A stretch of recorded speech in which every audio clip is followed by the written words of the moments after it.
Income tax में आज हमारा टॉपिक है agriculture income. Agriculture income means कृषि आय। सामान्यतः कृषि आय कृषि कार्य करने से होने वाली उपज से जो आय प्राप्त होती है वह कृषि आय कहलाती है। सेक्शन 2(1)(a) में कृषि आय की डेफिनेशन दी है। कृषि आय को हम 3 प्रकार से कैटेगराइज कर सकते हैं।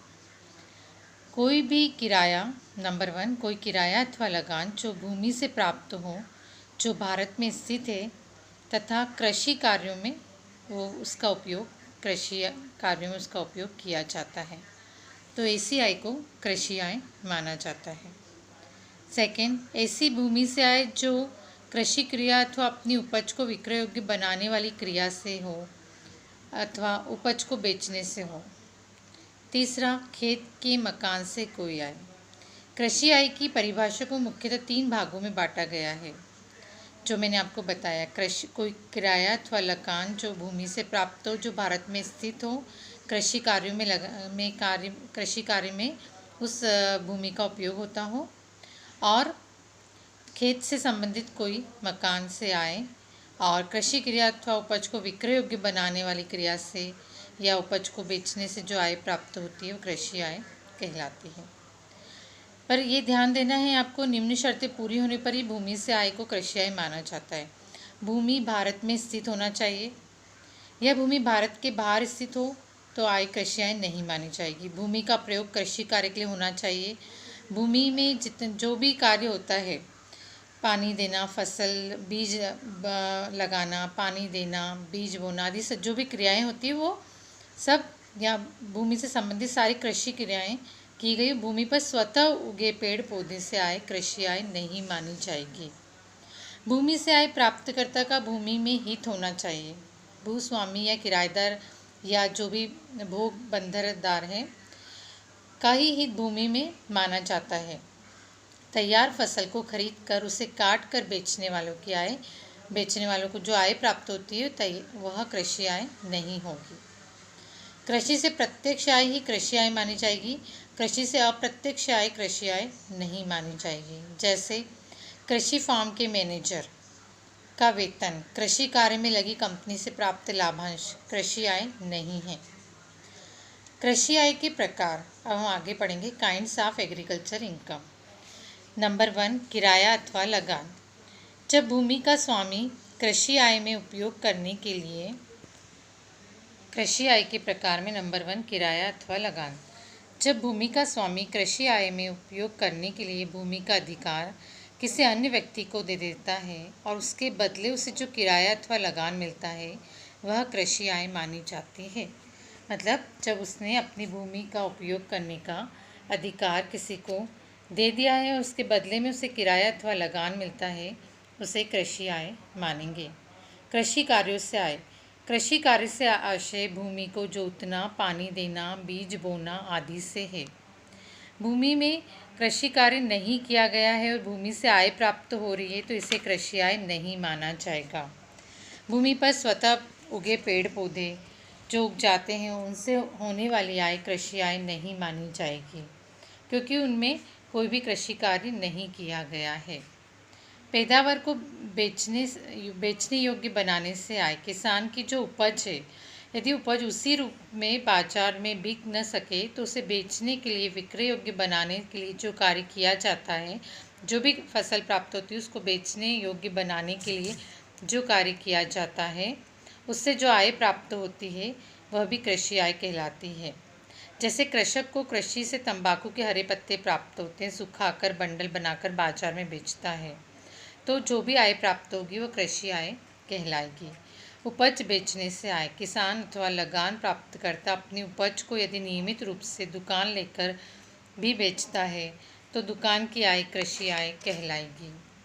खेत के मकान से आय। किसी खेत के मकान से आय कृषि आय माना जाता है जब उस मकान का स्वामी, भूस्वामी या भूमि का किराएदार हो और वो मकान उसके उपयोग में हो।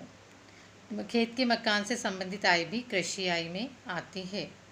नर्सरी में उगाए छोटे पौधे या बीज से उत्पन्न किया हुआ छोटा पौधा, जो कि नर्सरी में छोटे छोटे पौधे उगाए जाते हैं फिर उनको बेचा जाता है, तो नर्सरी की आय भी कृषि आय मानी जाती है। शर्त ये कि जो मकान की आय बताया था, मकान कृषि भूमि पर हो और उसके बिल्कुल निकट स्थित होना चाहिए। वह इस मकान को अपने रहने के लिए भंडार घर के रूप में प्रयोग कर रहा है। मकान की भूमि पर लगान या स्थानीय कर लगता है। कुछ आय ऐसी होती जो अंशतः कृषि आय मानी जाती, पार्टली एग्रीकल्चर इनकम। कभी कभी जो आय मिश्रित आय होती है, जो अंशतः कृषि आय होती है और अंशतः गैर कृषि आय मानी जाती है। कर योग्य आय के अंश की गणना करने के लिए करदाता द्वारा दी हुई ऐसी कृषि उपज का बाजार मूल्य जो उसके व्यापार के कच्चे माल के रूप में उपयोग है घटा दिया जाता है, और परंतु इस संबंध में कृषि करने का कोई व्यय नहीं घटाया जाता है। तो कुछ आय पार्टली एग्रीकल्चर इनकम मानी जाती है, जैसे चाय का उत्पादन एवं निर्माण करके बेचना। 60% आय कृषि आय मानी जाएगी, 40% गैर कृषि आय मानी जाएगी। कॉफ़ी का उत्पादन 75% कृषि आय मानी जाएगी, 25% गैर कृषि आय नॉन एग्रीकल्चर इनकम मानी जाएगी। कॉफ़ी का उत्पादन उसे संसाधित करके भून कर पीस कर बेचना, उसमें 60% आय एग्रीकल्चर है, 40% नॉन एग्रीकल्चर इनकम मानी जाएगी। रबड़ उगाकर उसके लेटेक्स या सिनेक्स बनाकर बेचना 65% एग्रीकल्चर इनकम है, 35% नॉन एग्रीकल्चर इनकम है।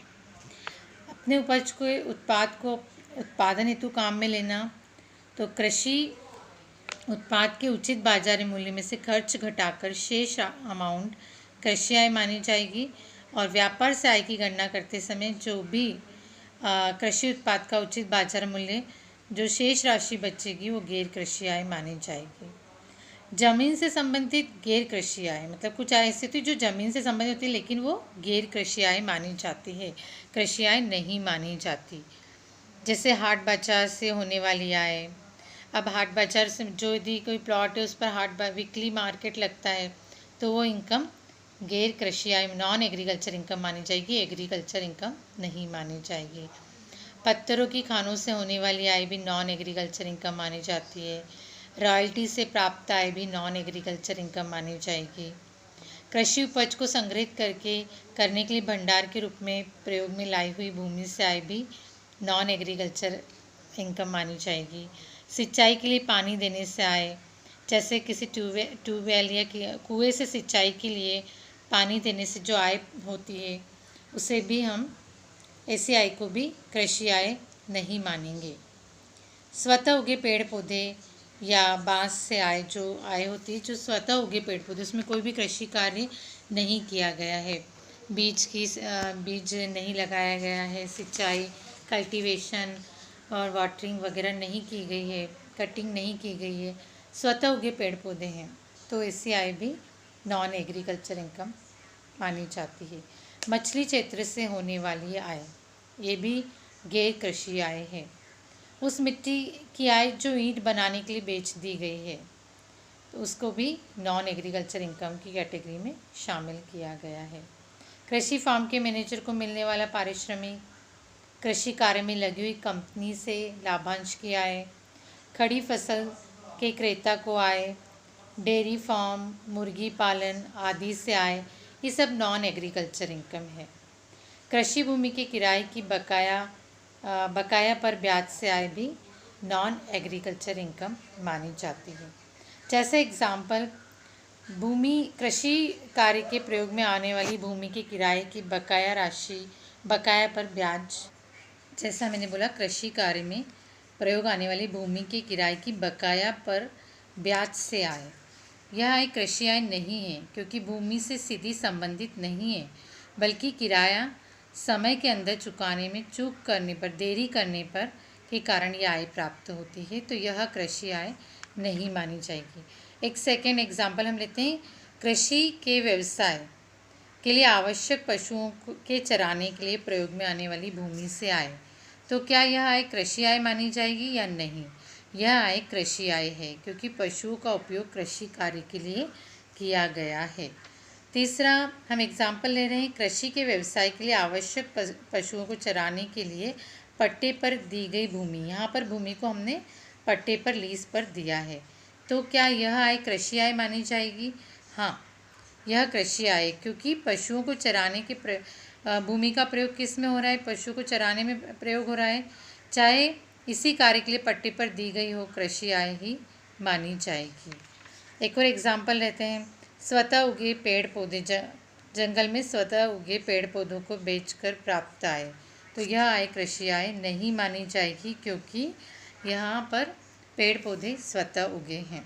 इस प्रकार एग्रीकल्चर इनकम पाँचों हेड में किसी भी पाँचों हेड में नहीं आती। Income from salary, income from house property, income from business और profession, income from capital gain, income from other sources, पाँचों हेड में agriculture income in India, Bharat में स्थित एग्रीकल्चर इनकम पाँचों हेड में टैक्सेबल नहीं होती है।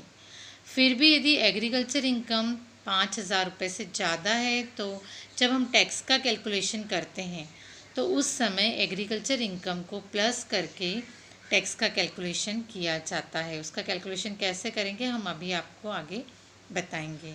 तो जो विदेशी कृषि भूमि से आए हैं वो इनकम फ्रॉम अदर हेड्स में आती है, लेकिन जो agriculture income situated in India है तो पाँचों हेड में से किसी भी हेड में टैक्सेबल नहीं होगी, मतलब एग्रीकल्चर इनकम एग्जेम्प्टेड इनकम में आती है। इनकम टैक्स में बहुत सारी इनकम्स ऐसी होती जो किसी भी हेड में, पाँचों हेड में नहीं आती, एग्जेम्प्टेड इनकम कहलाती, कर मुक्त आय कहलाती। धारा 10 में कर मुक्त आय दी गई है। तो हम इसके बाद जो चैप्टर पढ़ेंगे वो एग्जेम्प्टेड इनकम पढ़ेंगे। तो एग्रीकल्चर इनकम की डेफिनेशन कि भूमि से उत्पन्न किराया, ये सब भूमि से उत्पन्न किराया होना चाहिए। किराया नगद में हो सकता है, उपज के एक भाग के रूप में भी हो सकता है। कृषि आय पर आयकर नहीं लगाया जाता है।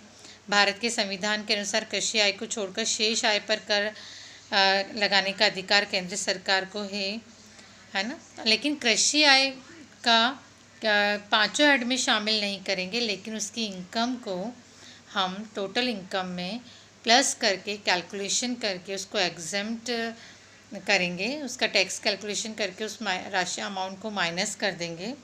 तो ये सब महत्वपूर्ण बातें, और इसमें ध्यान रखना है भूमि के कृषि कार्य में उपयोग के लिए आवश्यक है कि कृषि संबंधी क्रियाएं की जाएं।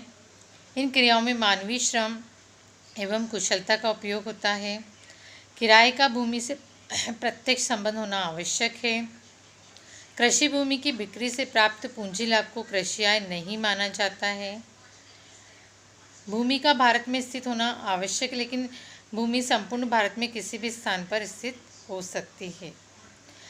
भूमि का गैर कृषि कार्य में उपयोग किया जाता है तो इस भूमि का किराया कृषि आय नहीं माना जाता है। जैसे हमने बताया फिश मार्केट या वीकली मार्केट में हमने उस भूमि को रेंट पे दिया है, तो वो इनकम रेंटल एग्रीकल्चर इनकम नहीं मानी जाएगी, वो इनकम फ्रॉम अदर हेड्स में टैक्सेबल होती है। भूमि के कृषि कार्य में उपयोग वाणिज्यिक फसलों का उत्पादन भी शामिल है। कृषि कार्य से प्राप्त आय, जैसे कि मैंने बताया था आपको कि कृषि कार्य किया गया है, उसमें बीज बोया गया है और वाटरिंग मतलब पानी दिया गया है, फसल काटी गई, उससे प्राप्त आय कृषि आय मानी जाती है। Thank you so much.